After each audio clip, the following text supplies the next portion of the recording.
World's biggest astrology community in Tamil.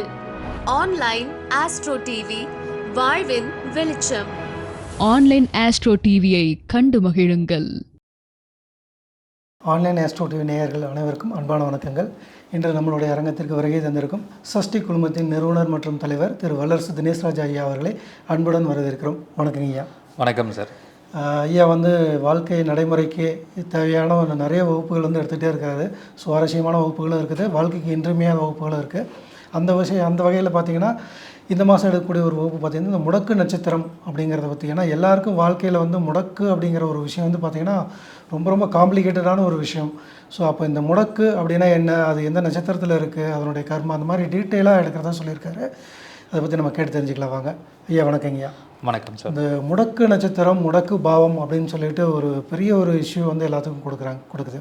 So இது எப்படி உருவாகுதுங்கய்யா? இந்த முடக்கு அப்படிங்கிறத நம்ம எப்படி கண்டுபிடிக்கிறது, நட்சத்திரம் அப்படிங்கிறனா என்ன, அதை பற்றி கொஞ்சம் விரிவாக சொன்னீங்கன்னா பரவாயில்லைங்க.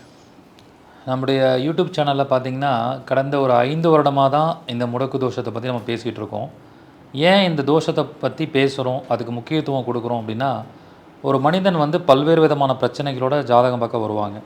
திருமணத்தில் பிரச்சனை, வேலையில் பிரச்சனை, குழந்தை பாக்கியத்தில் பிரச்சனை, இப்படி வேரியஸ் டைப் ஆஃப் ப்ராப்ளம்ஸோடு வருவாங்க. அந்த ப்ராப்ளம் எல்லாத்துக்குமே ஒரு பிரச்சனை, ஒரு காரணமாக இருக்கிறது பார்த்திங்கன்னா இந்த முடக்கு காரணமாக இருக்கும். இந்த முடக்குங்கிற ஒரு விஷயத்தை மட்டும் அவங்க கிளியர் பண்ணிக்கிட்டாங்கன்னா 80% பிரச்சனை அவங்க வாழ்க்கையில் சால்வ் ஆகிடும் அப்படின்னு நம்ம உறுதியாக சொல்லலாம். அந்த மாதிரி நிறையா பேருக்கு இந்த கடந்த 5 வருடங்களில் இந்த முடக்கை மட்டுமே வச்சு ஆயிரக்கணக்கான வாடிக்கையாளர்களுக்கு நம்ம நல்ல தீர்வுகள் கொடுத்துருக்கோம். ஸோ அப்படிப்பட்ட முடக்கு ஏன் ஒரு முக்கியத்துவமாக இருக்குது அப்படின்னு பார்த்திங்கன்னா, நம்ம ப்ரீவியஸ் பர்த்தில் பண்ணக்கூடிய கர்மாக்கள் எல்லாம் இந்த முடக்கு தோஷத்தின் வழியாக வெளிப்படுது அப்படின்னு சொல்லலாம். அப்போ இந்த முடக்கு தோஷத்தை எப்படி நம்ம தெரிஞ்சுக்கிறதுனா, நம்ம ஜாதகத்தில் ஆன்மகாரகன்னு சொல்லக்கூடிய சூரியன் என்ற நட்சத்திரத்தை வச்சு நம்ம தெரிஞ்சுக்கலாம். ஏன் மற்ற கிரகங்களுக்கு அந்த நட்சத்திரத்தை எடுக்காமல் சூரியனுக்கு மட்டும் எடுத்திருக்காங்க அப்படின்னா, ஒவ்வொரு ஜென்மத்திலையும் நம்முடைய உடலும் உயிரும் போனதுக்கப்புறம் ஆன்மா மட்டும்தான் அப்படி ஒவ்வொரு ஜென்மத்தில் என்ன பண்ணுது, கர்மாவை கேரி ஃபார்வர்ட் பண்ணி அப்படி வந்துக்கிட்டே இருக்குது. அப்போ அந்த ஆன்மா தான் ரொம்ப முக்கியத்துவம் வாய்ந்தது. ஸோ அப்போ அந்த ஆன்மாவை குறிக்கக்கூடிய சூரியனை தான் மையப்படுத்தி இந்த முடக்கை நம்ம எடுக்கிறோம். அப்போ சூரியன் நிற்கக்கூடிய நட்சத்திரம் என்னவோ அந்த நட்சத்திரத்தை பேஸ் பண்ணி நம்ம முடக்கு நட்சத்திரம் அப்படிங்கிற ஒரு விஷயத்தை நம்ம கண்டுபிடிக்கிறோம். அதுக்குன்னு சில ஃபார்முலா இருக்குது. அந்த ஃபார்முலா நான் வகுப்பில் சொல்லிக் கொடுக்குறேன். அப்போ அந்த ஃபார்முலாவை யூஸ் பண்ணி இப்போ அஸ்வினிலேருந்து ரேவதி வரைக்கும் கண்டிப்பாக ஏதாவது ஒரு நட்சத்திரத்தில் உங்கள் ஜாதகத்தில் சூரியன் இருக்கும். சூரியன் மிதுனத்தில் பார்த்திங்கன்னா புனர்பூசத்தில் இருக்கலாம், அல்லது தனுஷ் ராசியில் மூல நட்சத்திரத்தில் இருக்கலாம், விசாகத்தில் இருக்கலாம், ரேவதி நட்சத்திரத்தில் இருக்கலாம், எந்த நட்சத்திரத்தில் வேணால் இருக்கட்டும். சூரியன் எந்த நட்சத்திரத்தில் நிற்கிதோ அதுக்கு ஃபார்முலா யூஸ் பண்ணி நம்ம முடக்கு நட்சத்திரத்தை கண்டுபிடிக்கலாம். அப்போ முடக்கு நட்சத்திரம் என்னவா வருதோ அதை பேஸ் பண்ணி தான் நம்ம என்னமான கஷ்டங்களை அனுபவிக்க போகிறோம், நமக்கு என்னமான பிரச்சனைகள் வரப்போகுதுங்கிறத நம்ம கண்டுபிடிக்கணும். அப்படிப்பட்ட ஒரு அற்புதமான விஷயந்தான் இந்த முடக்கு நட்சத்திரம், ரொம்ப முக்கியமாக கண்டுபிடிக்கிற விஷயம்.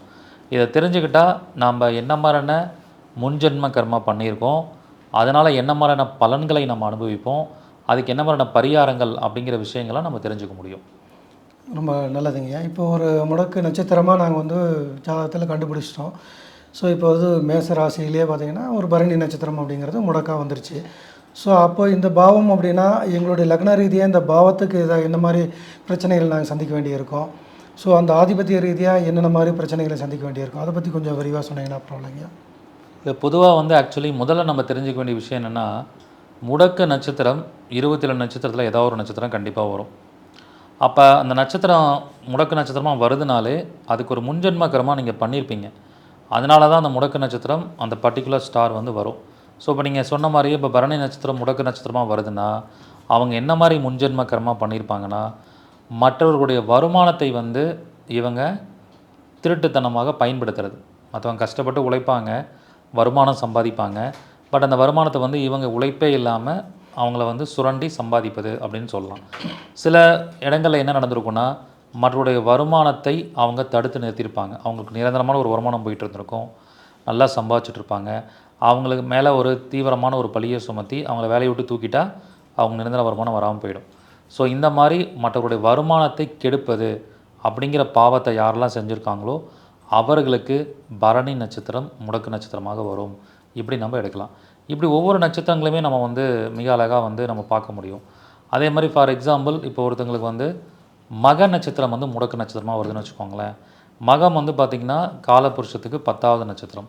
அப்போ இந்த மக நட்சத்திரம் முடக்கு நட்சத்திரமாக யாருக்கு வருதோ அவர்கள் வந்து இந்த பிணங்களை வந்து அவங்க ஃபேமிலியில் வந்து யாராவது இறந்துருப்பாங்க, அல்லது வந்து இறந்தவங்க வீட்டுக்கு போயிருப்பாங்க. ஸோ அந்த டெட் பாடிஸை வந்து ஒழுங்காக அடக்கம் பண்ணாமல் விட்டுருப்பாங்க. ஸோ அப்போ அந்த டெட் பாடியை வந்து எல்லாரும் இருந்து ஒரு அனாதை பணம் மாதிரி ட்ரீட் பண்ணி அடக்கம் பண்ணியிருப்பாங்க. ஸோ அதனுடைய கர்மா, அந்த முன்ஜென்ம கர்மா வந்து இவர்களுக்கு இந்த காலகட்டத்தில் மக நட்சத்திரத்தில் முடக்கு நட்சத்திரம் வர மாதிரி விழுந்திருக்கும்.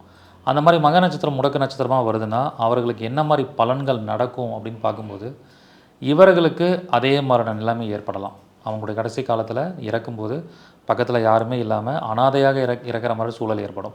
அல்லது இவங்க ஃபேமிலியில் பணம் இருக்கும், வசதி இருக்கும், எல்லாமே இருக்கும். ஸோ அவங்க அப்பாவோ அவங்க அம்மாவோ எங்கேயாவது வாக்கிங் போயிருப்பாங்க, தெரியாத இடத்துல போயிட்டு கீழே விழுந்து இறந்து போயிருப்பாங்க. ரொம்ப நேரமாக யாருமே பார்க்காம விட்டுருப்பாங்க.